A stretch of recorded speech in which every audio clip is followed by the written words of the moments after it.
আবু হুরায়রা রাদিয়াল্লাহু তাআলা আনহু বলেন, রাসূল সাল্লাল্লাহু আলাইহি ওয়াসাল্লাম বলেছেন, কুল্লু লাহবিন ইয়ালহুবি রাজুল ফাহুয়া বাতিল। দুনিয়াতে যত খেল তামাশা বাদ্যযন্ত্র আছে, খেলাধুলা আছে, সবই বাতিল, সবই নাজায়েজ, সবই হারাম। এটা আমি বলিনি, এটা মুহাম্মদ সাল্লাল্লাহু আলাইহি সাল্লামের মুখের ভাষা, আপনাকে অনুবাদ করে শোনালাম।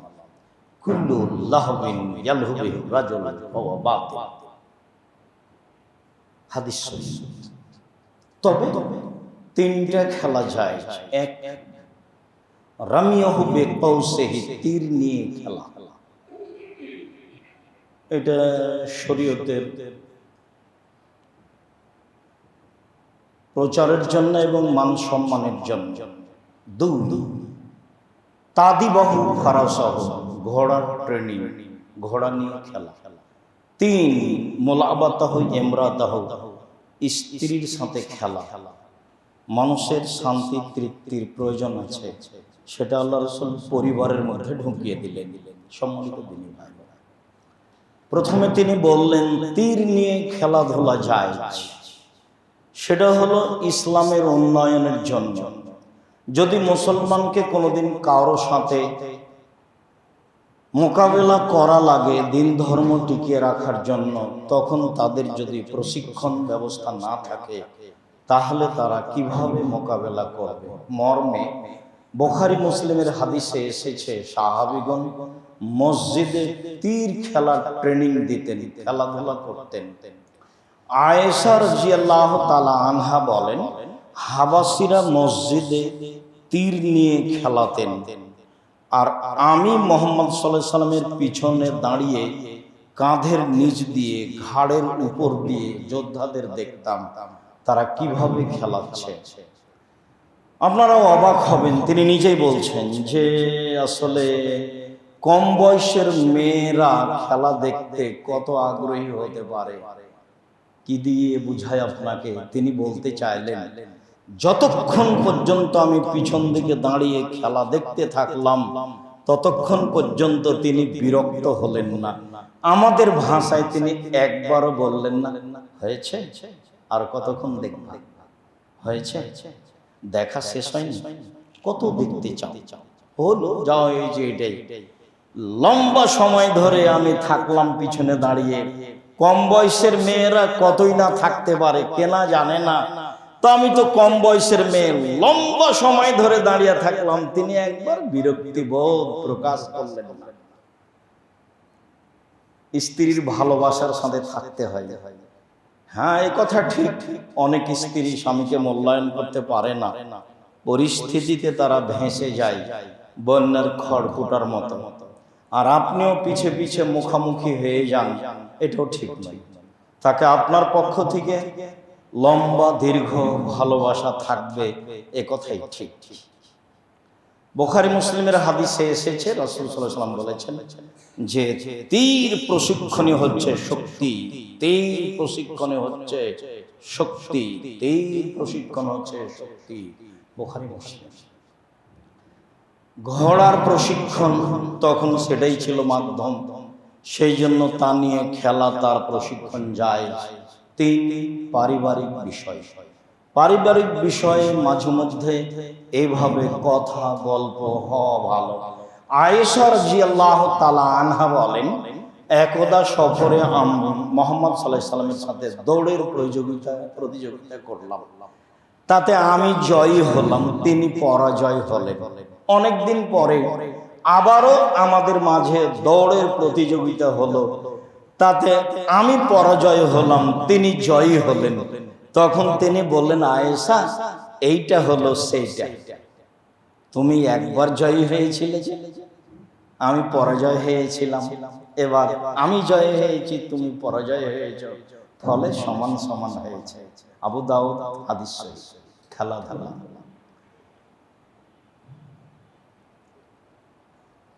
আব্দুল্লাহ ইবনে দিনার বলেন, কুনতু মা আব্দুল্লাহ ইবনে উমর মাররা বিইমরাতিন ওয়া হিয়া তুগান্নি ফাকালা ইন্না শাইতানা লাউ তারাকা আহাদান লা তারাকা হাজি।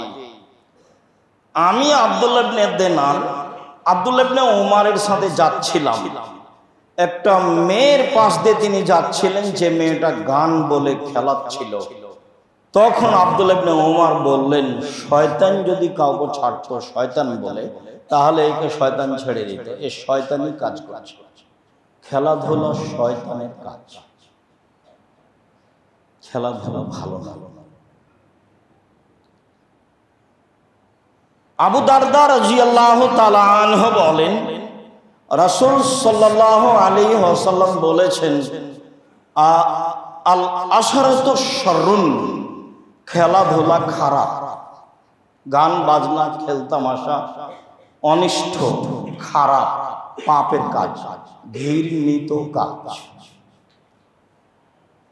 আনাস ইবনে মালিক রাদিয়াল্লাহু তাআলা আনহু বলেন, রাসূল সাল্লাল্লাহু আলাইহি সাল্লাম বলেছেন, লাস্তু মিন দাদিন ওয়ালা দাদু মিন্নি বিশাইইন, আমি খেলাধুলার অন্তর্ভুক্ত নই। খেলাধুলার সাথে আমি মুহাম্মদ সাল্লাল্লাহু আলাইহি সাল্লাম আমার কোনো সম্পর্ক নেই। আমি খেলাধুলা পছন্দ করি, খেলাধুলার সাথে আমার কোনো সম্পর্ক নেই।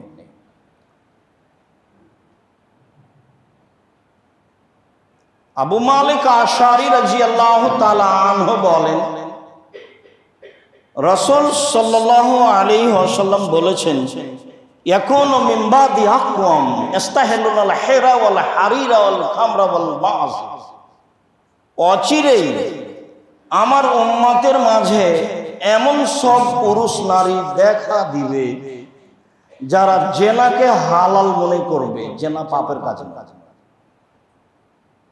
ওয়াল হারিরা, রেশমি কাপড়, সিল্ক কাপড়কে হালাল মনে করবে, যা পুরুষের জন্য হারাম।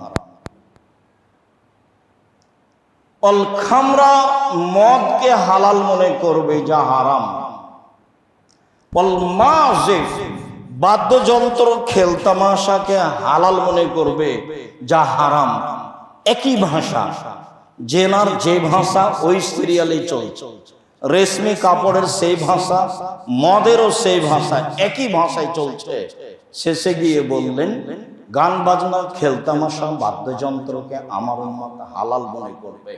বুখারী মুসলিম।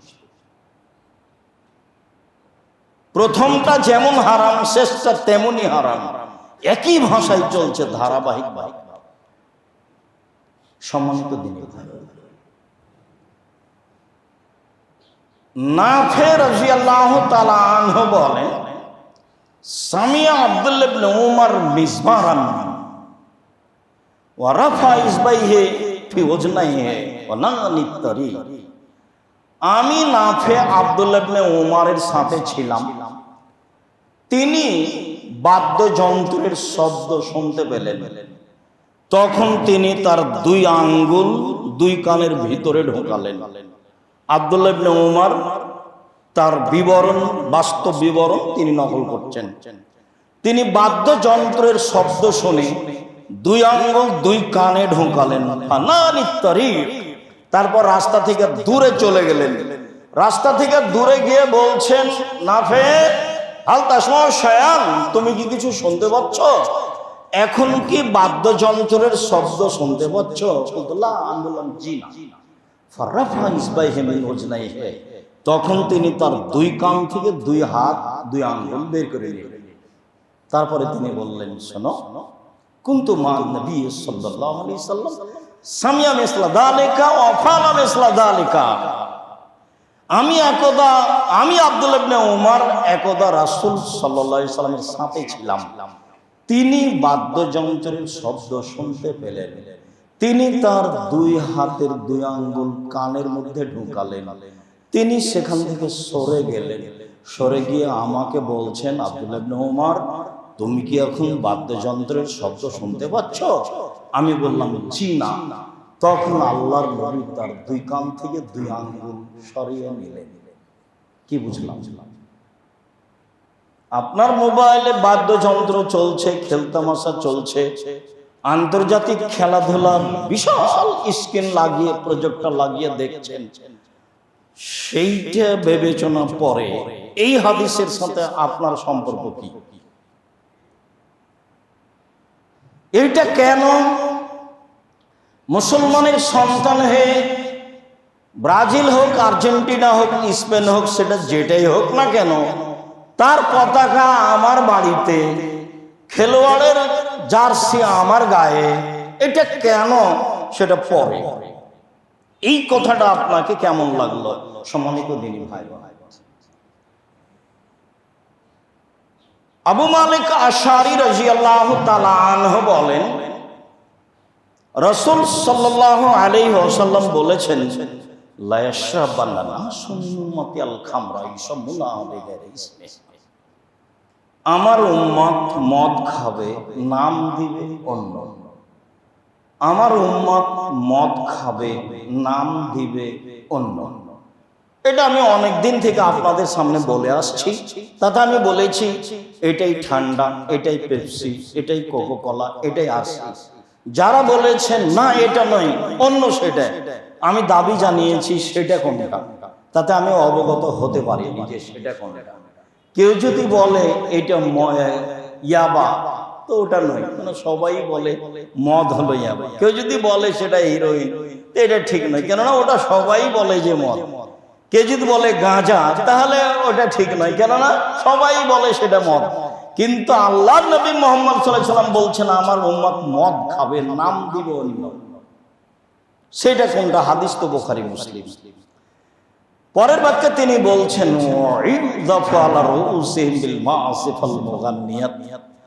তাদের নেতাদের সম্মান করা হবে গায়িকা দিয়ে, বাদ্যযন্ত্র দিয়ে। এটা হলো মূল কথা। হাদিস বুখারী মুসলিম। তাদের নেতাদের, দায়িত্বশীলদের সম্মান করা হবে গায়িকা দিয়ে, ছাত্রী দিয়ে, বাদ্যযন্ত্র দিয়ে। এরপরে রাসূল সাল্লাল্লাহু আলাইহি ওয়াসাল্লাম বলছেন, একসাল্লাহু বিহিমুল আরদা, এদের উপরে ভূমিকম্প হবে, এরা মাটিতে ধসে যাবে। ওয়ায়াজল মিনহুল কিরদাতা ওয়াল খানাজির, আল্লাহ এদের করে দিবেন শুঁড়, আল্লাহ এদের করে দিবেন বানর, আল্লাহ এদের করে দিবেন শূকর, আল্লাহ এদের করে দিবেন বানর। বুখারী মুসলিম। কেমন মনে হচ্ছে? এর উল্টিয়ে ধরবে এমন কোন পথ নেই। এইভাবে হাদিস আছে 1450 বছর।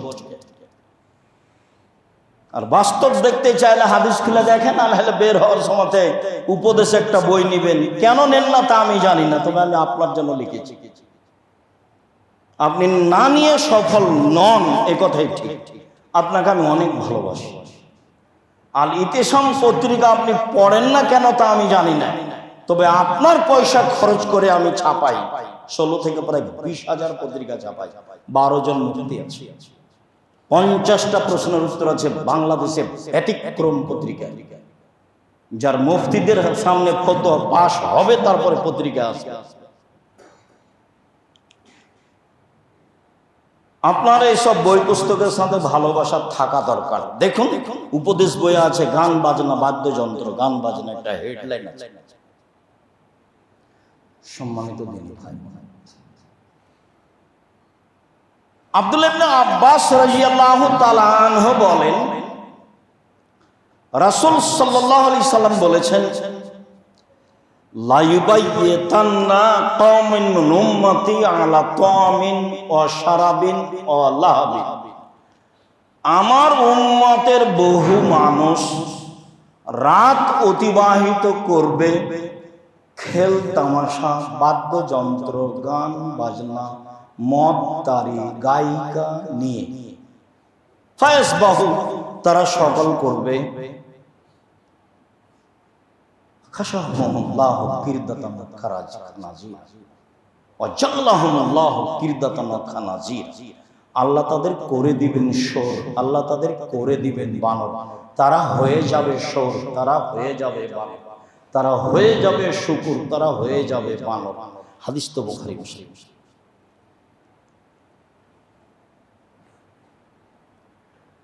আনাস রাদিয়াল্লাহু তাআলা আনহু বলেন, রাসূল সাল্লাল্লাহু আলাইহি ওয়াসাল্লাম বলেছেন, ইয়াকুনু ফি হাযিহিল উম্মাহ আকওয়াম, এই উম্মতের মাঝে এমন সব মানুষ, পুরুষ নারী হবে, এখনো ফি হাযিহিল উম্মাহ খাসফুন ওয়া মাসফুন ওয়া কাযফুন, আমার এই উম্মতের উপরে হবে ভূমিকম্প। আমাদের এই উম্মতের উপরে, আমার এই উম্মতের উপরে নেমে আসবে সমস্যা, বালা মুসিবত।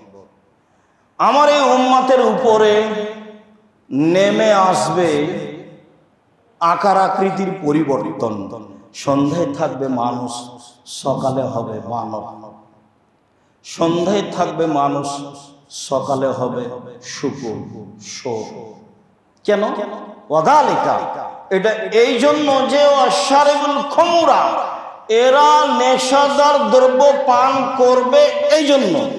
দুই, জাহারাতিল কায়নাত, এদের বাড়িতে মেয়েরা নাচবে, এই জন্য। তিন, জারামবিল মাযিফ, এরা খেলতামাশা বাদ্যযন্ত্রে মত্ত হবে, এই জন্য। খেলতামাশা বাদ্যযন্ত্রে যখন এরা মত্ত হবে, তখন এরা সন্ধ্যায় থাকবে মানুষ, সকালে হবে শুকুর, সকালে হবে বানর। একটু রাসূল সাল্লাল্লাহু আলাইহি সাল্লাম কেন বললেন না হয়ে যাবে কুকুর শ্রীগাল, হয়ে যাবে সাপ ব্যাং? এই কথা বললেন না কেন?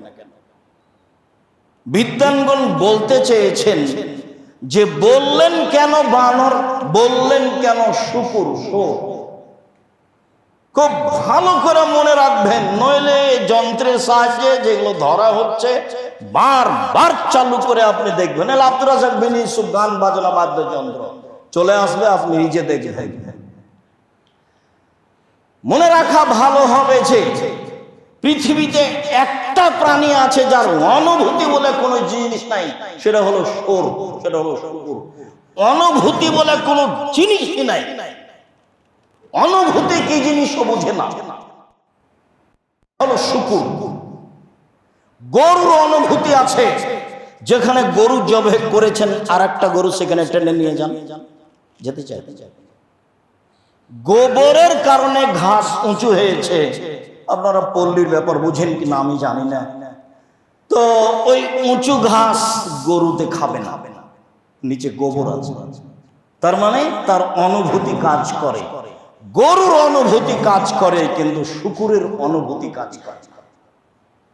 দুই, পৃথিবীতে একটাই প্রাণী রয়েছে যেটা মানুষের অনুকরণ করতে পারে, তার নাম বানর। যে মানুষের অনুকরণ করতে পারে তার নাম বানর। যেদিন মানুষ অনুভূতিহীন হয়ে যাবে, যেদিন মানুষ বিজাতি ইহুদি খ্রিস্টানের অনুকরণ করবে, সেদিন মানুষ হয়ে যাবে শোর, সেদিন হয়ে যাবে বানর। আমি আর আপনি আজকে হইনি, সেই জন্য আমি ভালো, এটা ভাববেন ভুল হিসাব। সম্মানিত দিনী ভাই, বলছিলাম শুকুর, শোর, অনুভূতিহীন। আল্লাহ বলছেন লান তারজান কাল ইয়াহুদ ওয়ান নাসারা হাত্তা তাত্তাবিয়া মিল্লাতাহুম। মুহাম্মদ সাল্লাল্লাহু আলাইহি সাল্লাম, আপনি মনে রাখবেন, কিয়ামত পর্যন্ত ইহুদি খ্রিস্টান আপনাকে কখনো মানবে না, এক সেকেন্ডের জন্য আপনাকে মানবে না। আপনি ইহুদি হন তাহলে খুশি, আপনি খ্রিস্টান হয়ে যান তাহলে খুশি, আপনাকে মানবে না, মানবে না, মানবে না। এটা আল্লাহ বলছেন।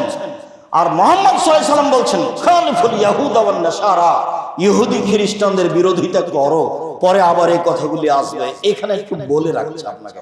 সম্মানিত দিনী ভাই, সাহাবীগণ যখন বললেন, রাসূল যখন সাল্লাল্লাহু আলাইহি সাল্লাম বললেন মুহররমের 10 তারিখে সিয়াম থাকতে হবে, তখন সাহাবীগণ বলছেন আপনি বলছেন তাদের বিরোধিতা করতে হবে। আরে 10 তারিখ তো ফেরাউন ডুবে গেছে, মুসা আলাইহিস সালাম বেঁচে গেছেন, তাই তো শুকরিয়া। 10 তারিখে আমরা সিয়াম থাকবো কেন? আমরা তো তাদের বিরোধিতা করব, 10 তারিখে আমরা থাকবো কেন? তখন মুহাম্মদ সাল্লাল্লাহু আলাইহি ওয়াসাল্লাম বলছেন, শোনো, তাদের বিরোধিতা করতে হবে, এ কথাই ঠিক। আমি যদি বেঁচে থাকি, সামনে বছর মুহররমের 9 তারিখও সিয়াম থাকবো। 9 তারিখ হবে বিরোধিতা, আর 10 তারিখ হবে অনুসরণ, শুকরিয়া। শুকরিয়া 10 তারিখ হবে শুকরিয়া। তিনি খোলা মাঠে তাদের বিরোধিতা ঘোষণা করে গেছে। আর আপনার ছেলে ওই খেলোয়াড়ের জার্সি পরে আছে, তখনও আপনি শিক্ষিত মানুষ, আমি এটা বুঝতে পারিনি। আপনাকে যদি আমি অশিক্ষিত প্রমাণ করতে না পারি, আমি আব্দুর রাজ্জাক বিন ইউসুফ জিন্দেগিতে বক্তব্য দিব না। এই যে খুতবা দিচ্ছি, আজ থেকে নেমে যাওয়ার পরে আর আমি খুতবা দিব না কোনোদিন ইনশাআল্লাহ। আপনাকে যদি আমি, আপনার ছেলেকে, আপনার পরিবারকে যদি আমি অশিক্ষিত প্রমাণ করতে না পারি, 90 সাল থেকে বলছি, নতুন কথা নয়, 90 সাল থেকে, এবং শক্তভাবে বলে আসছি, তাই নয় পশু প্রাণীর চেয়ে খারাপ। বুঝে না ওরা, অন্তর আছে বুঝে না। আল্লাহ বলছেন, দেখে না ওরা, চক্ষু আছে দেখে না, শোনে না ওরা, কান আছে শোনে না। উলাইকা কালানাম, তারা পশু প্রাণীর মতো, তারা গরু ছাগলের মতো, তারা কুকুর শ্রীলের মতো, বালুমাজাল বরং তার চেয়ে খারাপ। সে কি গরু ছাগল? সে মানুষ, সে মুসলমান। সে কে? অবাক কথা, ওর পতাকা আমার বাড়িতে ঝুলে, মানে আর আমার বাড়িতে 3 তলা 5 তলার উপরে ওর পতাকা ঝুলে। আমি কি স্বপ্ন দেখি? আমি নগদ মানুষ, আমার ঢাকায় বাড়ি, আহাল পরিবার নিয়ে স্ক্রিনে আমি তার খেলা দেখি। বহুদিন থেকে বলেছি আন্তর্জাতিক খেলা যেখানে চলে, আন্তর্জাতিক খেলা দেখা তো দূরের কথা, আর গল্প যেখানে চলে সেখানে বসে থাকা হারাম। আমি যদি সেখানে বসে থাকা হারাম প্রমাণ করতে না পারি, আমি বক্তব্য দিব না। আন্তর্জাতিক খেলার গল্প যেখানে চলে সেখানে বসে থাকা হারাম যদি আমি প্রমাণ করতে না পারি, আমি বক্তব্য দেব না। আল্লাহ বলছেন, তাওয়ানু আলাল বিররি ওয়াত তাকওয়া ওয়ালা তাওয়ানু আলাল ইসমি ওয়াল উদওয়ান। তোমরা ভালো কাজের সহযোগিতা করো পরস্পরে, পাপ কাজের সহযোগিতা করো না। তা আপনি বসে বসে গল্প করছেন যে সেই বিষয়ে, ওখানে বসে আছেন যে এটা কি? আপনার অনুভূতিতে কাজ করেন, ছি ছি ছি ছি, পায়খানার গন্ধ আসলে তো আপনি বলবেন না এখানে বসে থাকা যাবে না, আপনি তো উঠবেন, আপনার অনুভূতিতে কাজ করছে, এটা করেন না কেন? যেই পায়খানার গন্ধ সহ্য করতে পারে তাকে আল্লাহ বলেননি যে ওরা পশু প্রাণীর মতো, ওরা গরু ছাগলের মতো, ওরা কুকুর শ্রীলের মতো। অন্তর আছে বুঝে না, বুঝা দরকার। চক্ষু আছে দেখে না, দেখা দরকার। কান আছে শোনে না, শোনা দরকার। ওরাই হচ্ছে পশু প্রাণীর মতো, ওরাই হচ্ছে গরু ছাগলের মতো, ওরাই হচ্ছে কুকুর শ্রীলের মতো। কথা আল্লাহ বলেছে, আমি আর আপনি কি করতে পারি? সম্মানিত দিন ভাই, ওমামা বাহেলি রাদিয়াল্লাহু তাআলা আনহু বলেন, রাসূল সাল্লাল্লাহু আলাইহি সাল্লাম বলেছেন, লা তাবুল কায়নাত ওয়ালা তাশতারুহুন্না ওয়ালা তুআল্লিমুহুন্না সামানুল্লাহ হারাম। পৃথিবীর মানুষ গান বাজনা খেল তামাশার মাধ্যম বিক্রয় করো না। পৃথিবীর মানুষ খেল তামাশা বাদ্যযন্ত্রের মাধ্যম বিক্রয় ক্রয় করো না। পৃথিবীর মানুষ গায়িকাদের, মেয়েদের, ছেলেদের গান বাজনা খেল তামাশা শিখিয়ে দিও না। অসামানুহুন্না হারাম, এর মাধ্যমে যত উপার্জন হচ্ছে সব হারাম। আপনি হিসাব লাগান, এখানে কত টাকা ইনকাম হয়, আর কত টাকা বাজিতে আছে, আর কত টাকা নষ্ট হয়, আর কত নগ্নতা আছে, আর কত অন্যায় অবিচার আছে, আর কত আত্মহত্যা আছে। এরপরে যদি এটা হারাম না হয়, তাহলে হারাম কোনটা? এটাই হলো সবচেয়ে বড় জুয়া। সম্মানিত দিনী ভাই বোন, রাসূল সাল্লাল্লাহু আলাইহি সাল্লাম খেলতামাশার মাধ্যমকে বিক্রয় করতে ঘোষণা করেছেন, বলেছেন হারাম। তিনি বলেছেন ক্রয় করো না, ক্রয় করা হারাম। তিনি বলেছেন শিখিয়ে দিও না, শিখিয়ে দেওয়া হারাম। তিনি বলেছেন মাধ্যমে যত পয়সা উপার্জন হয় সবই হারাম। অবাক কথা, খেলতামাশা দিয়ে টাকা উপার্জন হয়। মানুষ বিত্তশালী হয়, অবাক কথা, যার মাধ্যমে হারাম, যার উপার্জনই হারাম। আমি এ কথা বলিনি, এ কথা মুহাম্মদ সাল্লাল্লাহু আলাইহি ওয়াসাল্লাম বলেছেন। কিছু বলার লাগলে সেখানে বলতে হবে, আর যেটা আপনার অধিকার আছে সেটা হলো আমি ভুল করলাম নাকি অনুবাদে, সেটুকু আপনি দেখতে পারেন। তিনি বলেছেন হারাম, ওর মূল্য হারাম, যে কোনো মাধ্যম দিয়ে যত খেলতামাশা। সম্মানিত দিনী ভাই বোন যারা সামনে আছেন, যারা যন্ত্রের সাহায্যে পৃথিবীর বিভিন্ন প্রান্তে আছেন, যারা সময়ের গতিতে অবগত হবেন, আমি সকল দিনী ভাই বোনকে বিষয়টি শক্তভাবে দেখে ইসলামী দৃষ্টিতে মুসলমান হিসেবে বিবেচনা করার জন্য আন্তরিকভাবে অনুরোধ জানাচ্ছি। আল্লাহ তুমি আমাদের হেফাজত করো, সঠিক বুঝে আমল করার তৌফিক দান করো। আল্লাহুম্মা সাল্লি আলাইহি ওয়া আলহামদুলিল্লাহ ওয়াহদা ওয়াসসালাতু ওয়াসসালামু আলা মান লা নাবিয়্যা বা'দা। আব্দুল্লাহ ইবনে আব্বাস রাদিয়াল্লাহু তাআলা আনহু বলেন, রাসূল সাল্লাল্লাহু আলাইহি সাল্লাম বলেছেন, আল্লাহ তাআলা বলেন, মানে হাদিসে কুদসি, মানে আল্লাহ বলছেন রাসূলের মুখ দিয়ে, ইন্নাল্লাহা হাররামাল খামরা ওয়াল মাইসিরা ওয়াল কুবা। নিশ্চয় আল্লাহ তাআলা মদকে হারাম করেছেন, জুয়াকে হারাম করেছেন, আর ঢোল, ঢাক, ডুবি, তবলা, হারমোনিয়াম, সেতারা, দোতারা, একতারা, যত গান বাজনার মাধ্যম আছে সবকে হারাম করেছে। হাদিস সহিহ, দেখেন উপদেশ বইয়ে আছে।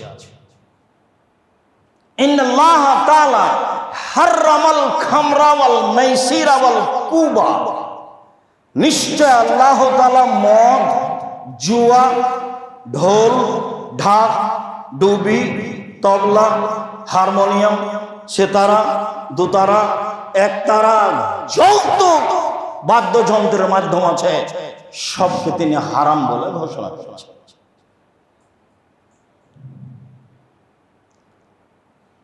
আবু সাঈদ খুদরি রাদিয়াল্লাহু তাআলা আনহু বলেন, রাসূল সাল্লাল্লাহু আলাইহি ওয়াসাল্লাম বলেছেন,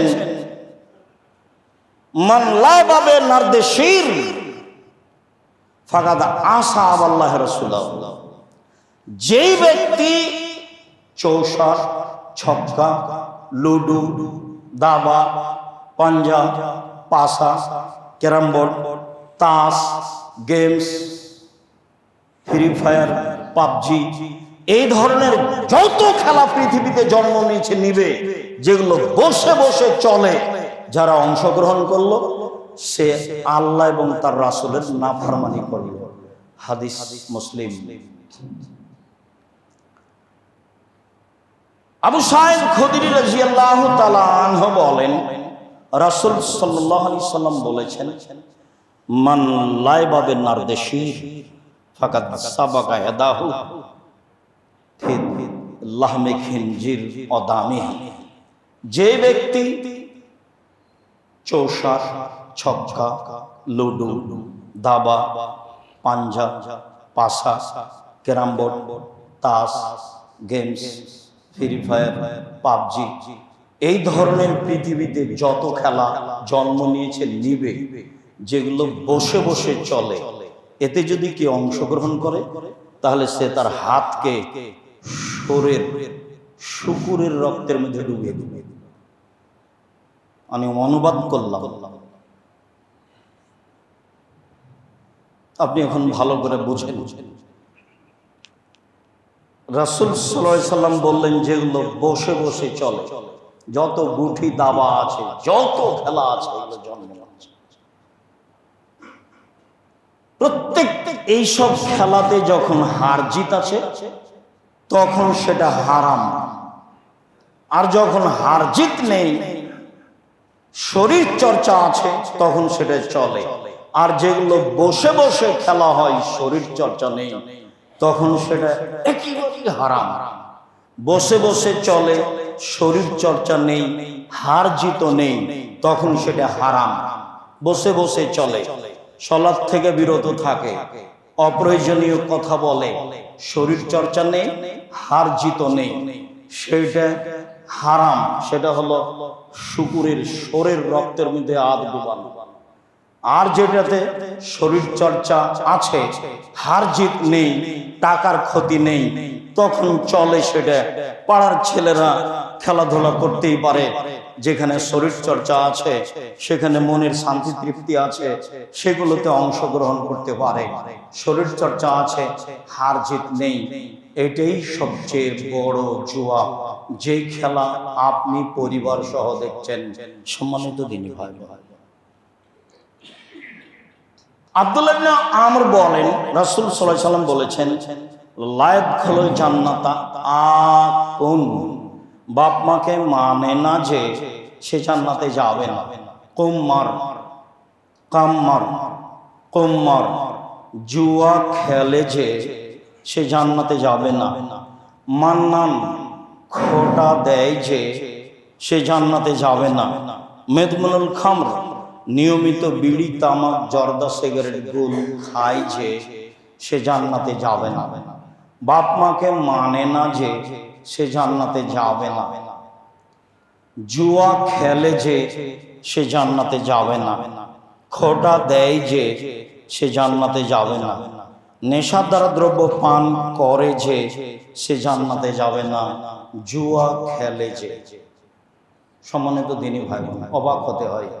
অবাক থেকে অবাক যে এক অবাক খেলা জুয়া খেলেইনি কেউ যদি কাউকে বলে, আল্লাহ রাসূল বলছেন, মান কানা লিসাহিবিহি তালুকা মেরুকা ফালিয়াতাসাদ্দাক, কেউ যদি তার বন্ধু 10 বন্ধুকে বলে, 10 বন্ধু আসো একটু জুয়া খেলি, খেলেইনি, খালি বলেছে খেলি, তাহলে তাকে কাফারা দিতে হবে। হাদিস বুখারী মুসলিম।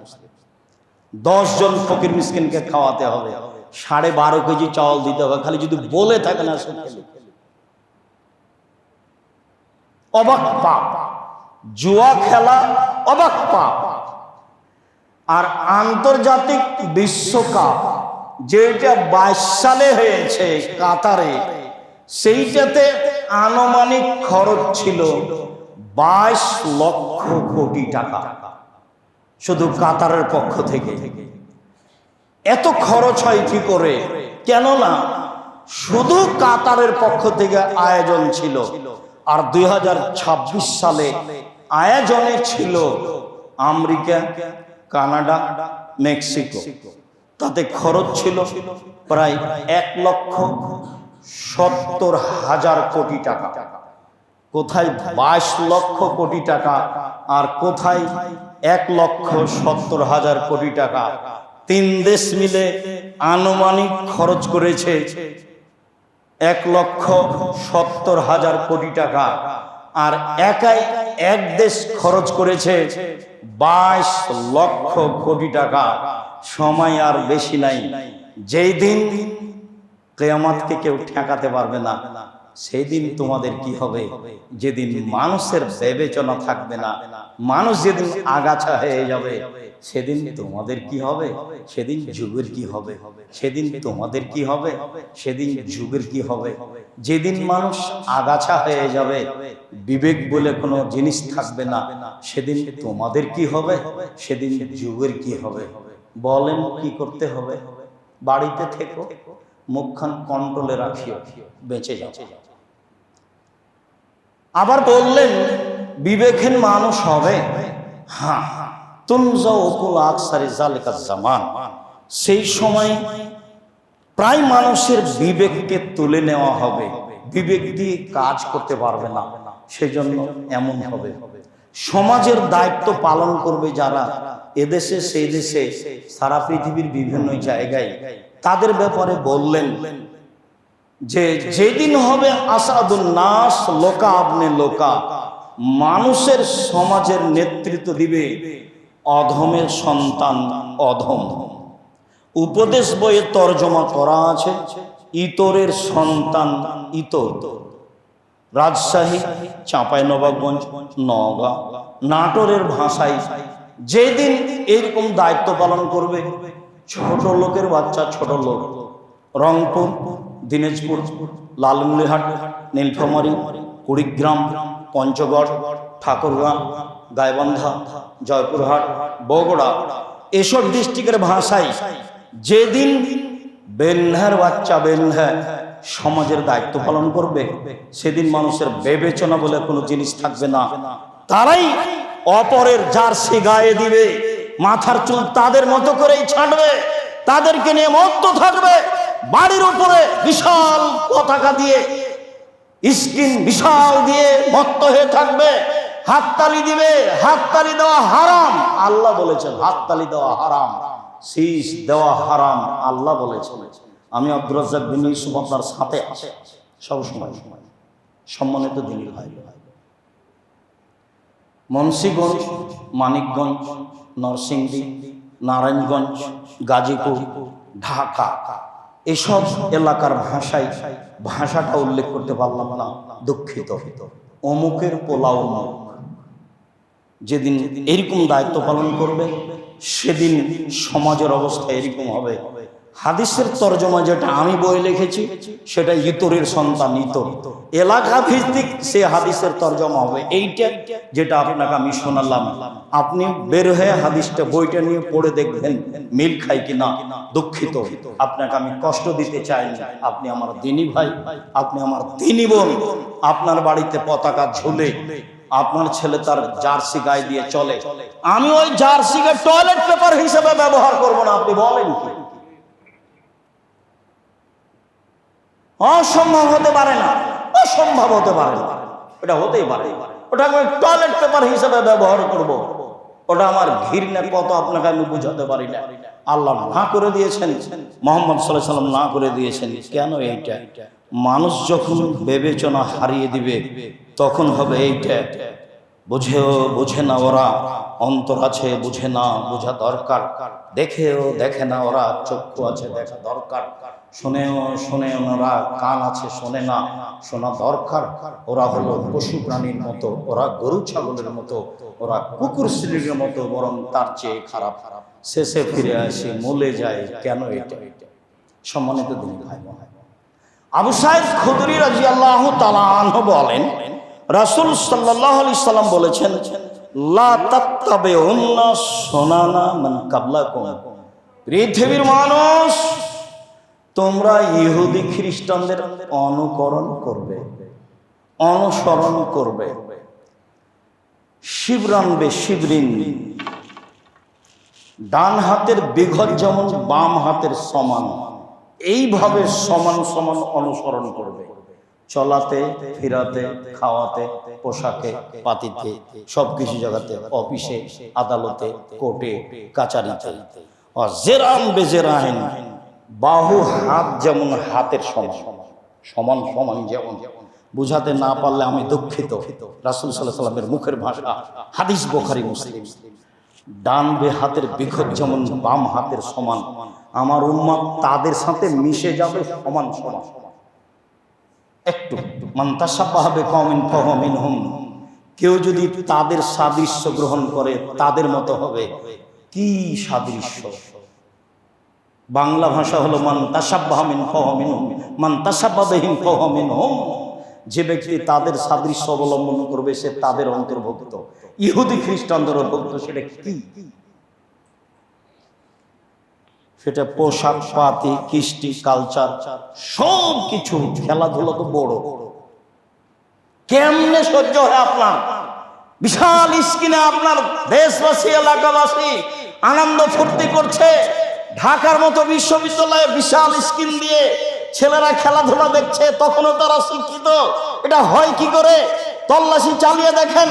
যারা পৃথিবীতে সবচেয়ে উচ্চ মানগত ইউনিভার্সিটি বলে, যেমন হার্ভার্ড, যেমন কেমব্রিজ, যেমন অক্সফোর্ড, দেখেন ওদের পতাকা ছিল নাকি, দেখেন ওদের স্ক্রিন ছিল নাকি।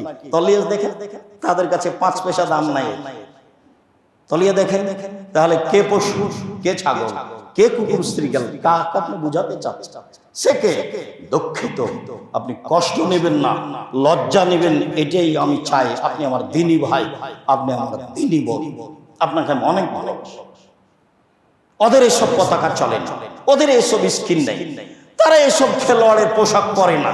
জার্সির গায়ে লেখা আছে 40, আমি পিছনে দাঁড়িয়েছি 40 দেখতে দেখতে আমার নামাজ শেষ। কি যে দেখলাম, কি বুঝালেন আপনি এটা আমাকে? সম্মানিত দিনী ভাই, আয়েশা তোমার চাদরটা ঝকমক করছে, এটা সরাও, আমার সলাতের একাগ্রতা নষ্ট করে দিল আয়েশা। আপনার 40-71 দেখতে দেখতে আমার সময় শেষ, আপনার ছেলের মাথার চুল দেখতে দেখতে আমার সময় শেষ। কি দিয়ে আপনাকে আমি বুঝাতে পারি? আব্দুল্লাহ ইবনে ওমর বলেন, রাসূল সাল্লাল্লাহু আলাইহি ওয়াসাল্লাম বলেছেন, লা ইয়াতিয়ান্না আলা উম্মতি মা তাআলা বানি ইসরাঈল হাজওয়ানা আলে বিন্না আলে। আমার উম্মত হয়ে যাবে ওই রূপ যেমন হয়েছে ইহুদি খ্রিস্টান।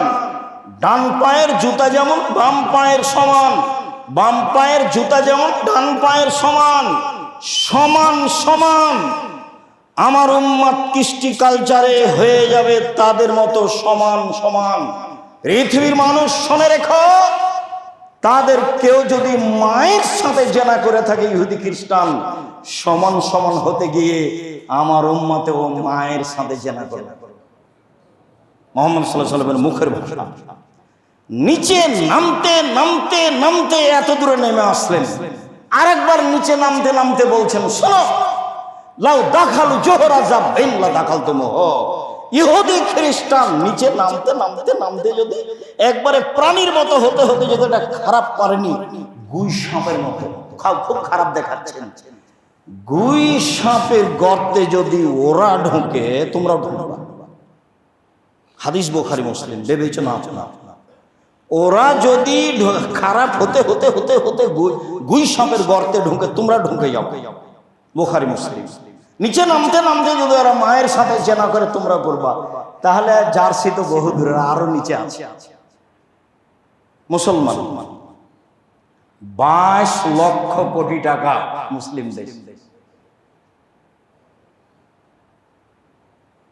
পল্লীর মানুষ এসে বলছে কিয়ামত কবে হবে? তখন বললেন 10-এর সম্পদ ধ্বংস করা হবে যখন। তখন পল্লীর মানুষ বলছে, এইটা কি, তা যে বুঝলাম না, 10-এর পয়সা ধ্বংস আবার কি? তখন বলছেন, দায়িত্ব যখন অযোগ্য মানুষের হাতে তুলে দেওয়া হবে, চেয়ারম্যান, মেম্বার, এমপি, মন্ত্রী, ডিসি, এডিসি, জেল সুপার, যারা পৃথিবীতে যেখানে দায়িত্ব পালন করবে কেউ যোগ্য নয়, তখন হবে। সরকারি ভাবে খেলতামাশা হয়, অথচ রাসূল সাল্লাল্লাহু আলাইহি ওয়াসাল্লাম এত কথা আছে, কত কথা আছে, সব হাদিসে জাজল্য। আমি আপনাকে অনুবাদ করে শোনাই, পরিস্থিতিতে যেটুকু বলেছি সেটুকু আপনাকে বোঝানোর জন্য। সম্মানিত দিনী ভাই বোন, এমন কেন মানুষ একদিন বিবেকহীন হয়ে যাবে এই জন্য? এমন কেন মানুষ মত্ত হবে ইহুদি খ্রিস্টানদের কৃষ্টি কালচার, নিয়ম নীতি মেনে চলার জন্য? সম্মানিত দিনী ভাই বোন, সকল দিনী ভাই বোনকে বিষয়টি আমি আন্তরিকভাবে গ্রহণ করার জন্য অনুরোধ জানাচ্ছি। যার কোনো উপকার নেই, অবাক হলেও সত্য যে দুইটা কাজ আছে দুনিয়াতে মানুষ না করে। এক, কেউ যদি কাউকে বলে আসো জুয়া খেলি, তাহলে তাকে কাফারা দিতে হবে। খেলেই খালি বলেছে, সেটা হলো জুয়া। যাতে 22 লক্ষ কোটি টাকা খরচ আছে, সেটাও জুয়া নয়। যাতে বাজি আছে লক্ষ লক্ষ টাকা, সেটাও জুয়া নয়। যেটাতে লগলো ল্যাংটা মেয়ে আছে লক্ষ লক্ষ, সেটাও জুয়া নয়। যেটাতে মন খারাপ করে কেউ আত্মহত্যা করছে, জীবন হত্যা করছে, সেটাও জুয়া নয়। যাতে মারামারি করছে, বাপ একদিকে বেটা একদিকে মারামারি লেগে গেছে, সেটাও জুয়া নয়। সেটা ভালো হয় কি করে? কেমনে আপনি আর আপনার ছেলে এক জায়গাতে বসে থাকেন, দুঃখিত আমি আব্দুর রাজ্জাক বিন ইউসুফ আপনার ভাই, আমি খুব আপনার কাছের মানুষ, জিন্দেগিতে এরকম হবে আপনার কাছ থেকে আমি এটা আশা করি না। আর আমি আমার ঘৃণার কথা আপনাকে জানালাম। আর বললাম ফতোয়াতে এর গল্প যেখানে চলে সেখানে বসে থাকা হারাম। প্রমাণ করতে না পারলে জিন্দেগি তার বক্তব্য দেব না। সম্মানিত দিনী ভাই ভাই, আপনি একে ঘৃণা করতে শিখুন। এটা ইহুদি খ্রিস্টানদের কাজ। তারা আপনাকে বিভিন্ন দিক দিয়ে বেকায়দায় ফেলবে। আমরা হয়ে যাব তাদের মতো, ডান হাতের বিঘত যেমন বাম হাতের সমান। আমরা হয়ে যাব তাদের মতো, ডান হাতের হাত যেমন বাম হাতের সমান। আমরা হয়ে যাব তাদের মতো, ডান পায়ের জুতা যেমন বাম পায়ের সমান। তারা যদি অন্যায় করতে করতে করতে করতে মায়ের সাথে জেনা করে, আমার উম্মতে তাই হবে। তাদের কৃষ্টি কালচার গ্রহণ করবে। তারা যদি খারাপ হতে হতে হতে হতে গুই সাপের গর্তে ঢোকে, আমার উম্মত ঢোকে যাবে, বিবেচনা করবে না। আমার বিশ্ববিদ্যালয়ে বড় স্ক্রিনে দেখা হয়, তাদের বিশ্ববিদ্যালয়ে দেখা হয় না। বিবেচনা আমি কোথায় রাখবো? নিজের কাছে রাখি, তাহলে সফল হতে পারবো, অপরের কাছে রাখলে সফল হতে পারবো না। আমি মানুষ, আমি পশু প্রাণী নই। আপনি মানুষ, আপনি পশু প্রাণী নন। আপনাকে পশু প্রাণীর মতো বলা হয়েছে, পশু প্রাণী বলা হয়নি। আপনার অনেক সম্মানিত দিনী ভাই বোন, আল্লাহ এইসব কাজে মত্ত আছে, তুমি তাদের হেদায়েত দান করো। আমি যেটা আপনাকে আমি বলে থাকি, প্রথমত বলি, আল্লাহ এই বক্তব্যকে জনগণকে বুঝে আমল করার তৌফিক দান করো। দ্বিতীয় বলি, যেটা দিন রাত বলি, আমার সাধ আপনি একটু জামিয়া সালাতের জন্য দোয়া করবেন। জেনে না জেনে আমি আপনার উপরে খুশি থাকবো যে আপনি জামিয়া সালাতকে ভালোবাসেন। দেশের ব্যতিক্রম প্রতিষ্ঠান, কতদিন বললাম, যেখানে 5,000-এর বেশি ছেলে মেয়ে পড়ে, 300 জনের অধিক শিক্ষক শিক্ষিকা আছে। আপনার বাড়ির পাশেরটা প্রায় 100 বিঘার উপরে, যেটা এ দেশের সবচেয়ে বড় মসজিদ তৈরি হচ্ছে, যার ঢালাই হবে এই সামনে মাসের কোনো এক সময় হয়ে যাবে ইনশাআল্লাহ। যেটা মূল মসজিদ, যেটা মাঝে থেকে 30 ফুট উপরে, 18 ফুট উপরে, মেঝে থেকে 18 ফুট উপরে, 2 তলা মূল মসজিদ, আর নিচের তলা হচ্ছে গাড়ি পার্কিং। সেটা আগে হয়েছে, আপনি একদিন যাবেন, দেখতে খুশি হব। আপনি যে আমার ভাই, এই সত্যি আপনি ধরা পড়েন পরকালে, এটা আমি চাই না। যেহেতু আপনার যদি বিশ্বাস এটা সত্যিকারই একটা দিনী প্রতিষ্ঠান, আপনি একদিন দেখতে যাবেন, অন্তত আমার কথাটা পালন করার চেষ্টা করবেন নেকির উদ্দেশ্যে। এই প্রতিষ্ঠানের অধীনে 700-র অধিক মক্তব আছে, 700-র অধিক। এই প্রতিষ্ঠানের অধীনে আল ইতেশাম টিভি আছে, এই প্রতিষ্ঠানের অধীনে আল ইতেশাম পত্রিকা আছে, প্রায় 16 থেকে 20,000 মতো ছাপে। এই প্রতিষ্ঠানের অধীনে ক্ষুদ্র ঋণ কর্জে হাসানা আছে। এই প্রতিষ্ঠানের অধীনে জনগণের সহযোগিতায় যে কোনো সময়ে তারা প্রস্তুত আছে, সমস্যা পড়লে তারা আগে উপস্থিত থাকে। এইখানে আপনি অন্তত দুয়াই শরীফ অংশগ্রহণ করবেন, এটা আমার আন্তরিক দাবি। আপনার দোয়া কবুল হয়ে গেলে কাজ সহজ, আর দোয়া কবুল ওপরে না হলে কাজ ভারী, এটা আমি বিশ্বাস করি। একটা প্রতিষ্ঠান যেখানে সৌদি আরব থেকে 5-7 বিদ্বান মদিনা বিশ্ববিদ্যালয়ে এসে এখানে দিন কাটায়, সময় কাটায়, বাচ্চাদেরকে শিখিয়ে দেয়, এটা একটা দেশের ব্যতিক্রম প্রতিষ্ঠান। আমি আপনার কাছে দোয়ার দরখাস্ত রাখি, মর্মে বলি, আপনি দোয়ায় অংশগ্রহণ করবেন। আল্লাহ তুমি জামিয়া সালাতে কবুল করুন। আমার ভাই বোন এই মসজিদের সাথে যারা সম্পৃক্ত, যারা আরো দুনিয়া থেকে চলে গেছে, তুমি তাদের কবরের শাস্তি মাফ করো, তাদের কবরকে প্রশস্ত করো, তাদের কবরকে আলোকিত করো। আমরা মানুষ, আমাদের ভুল ত্রুটি থাকতেই পারে। খুতবার শেষে তোমার দরবারে জোরালো দাবি জানাচ্ছি, তুমি তাদেরকে মাফ করো।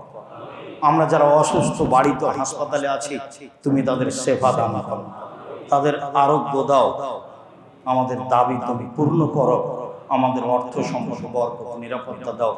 আমাদের ছেলে মেয়েকে হেফাজতে নিরাপদে রাখো। আল্লাহ আমাদের এই খুতবা অনুযায়ী যেন আমরা চলতে পারি, তুমি এই তৌফিক দান করো। তোমার দরবারে খুতবার শেষে জোরালো দাবি দাওয়াত দোয়া রেখে আজকের জুমার খুতবা এখানে শেষ করলাম। আল্লাহুম্মা সাল্লি আলাইহি, আল্লাহুম্মা বারিক আলাইহি।